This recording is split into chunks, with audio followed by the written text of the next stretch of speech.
starting in 5 seconds.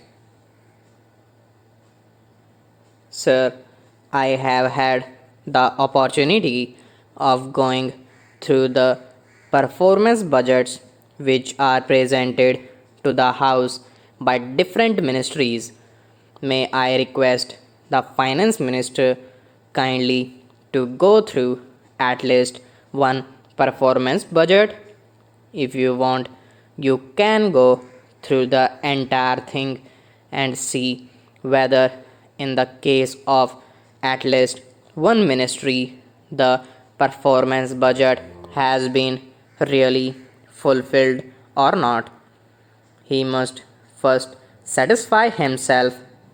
I, for one at least, can say that it does not give any correct idea as to what are the physical targets which they have set for themselves and how they are going to be answerable to the parliament next year when the budget is presented.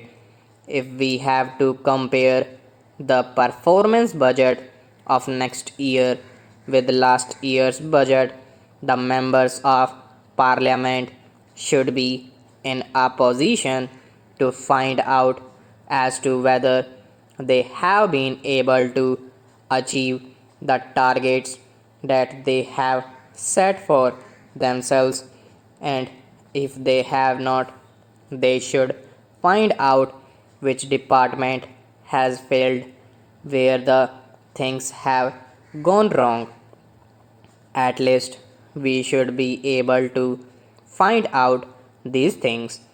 Sir, the third point which we may bring to the notice of Honorable Finance Minister as a matter of abundant precaution about the infrastructure facilities which are very badly required if we really believe in industrial and agricultural growth.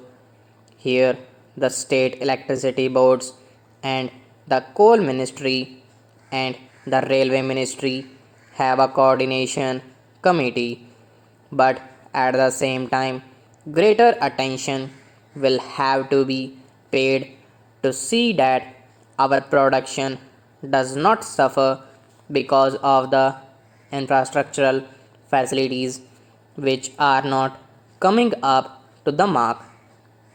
This is the only apprehension left. If we are able to fulfill this expectation, if electricity becomes available to all the industries which are either there or which are newly set up, agriculturists should also get power which is very badly required.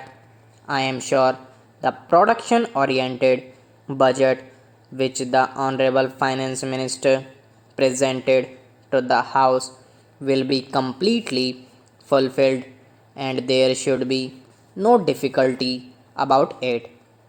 One or two more points which I have to bring to the notice of this House are about the incentives which in fact are very badly required in the agricultural sector. It is not sufficient to give incentives only for the growth of industry. These are also essential for the agricultural sector, which has been requiring also. The spot price suggested by the Agricultural Prices Commission normally is very much below the market price. Agriculturists, instead of getting remunerative price, are not able to recover even the cost of production. I would suggest that the Agricultural Prices Commission should be an independent body and it should be a statutory body created by a statute of this parliament so that they are able to correctly find out, assess the cost of production, and then suggest what should be the price which should be payable even as a spot price to the agriculturist. The second point is about the agriculturist credit line, which has got chalked up in a large number of states and it has got to be cleared. Honorable member is not here, but I was amused to find out that every now and then, whenever the question of Maharashtra scheme was being raised here, he always used to say that there are some fictitious transactions and fictitious loans were given. I do not know on what basis he has been saying that. If there are some fictitious transactions, those could be found out and the persons concerned punished for that. Why should every cultivator be punished for that? They are not able to utilize the Reserve Bank credit limit because a large number of defaulters are there. The Maharashtra government has taken a bold and realistic step in this connection and they wanted to provide rupees 45 crores for wiping out the loan of these small and marginal farmers. I would request the finance minister to see that at least the Reserve Bank does not come in the way. The Reserve Bank should not create any difficulty if the credit line gets cleared and they are able to utilize the agricultural credit in full, which is in fact they very badly require.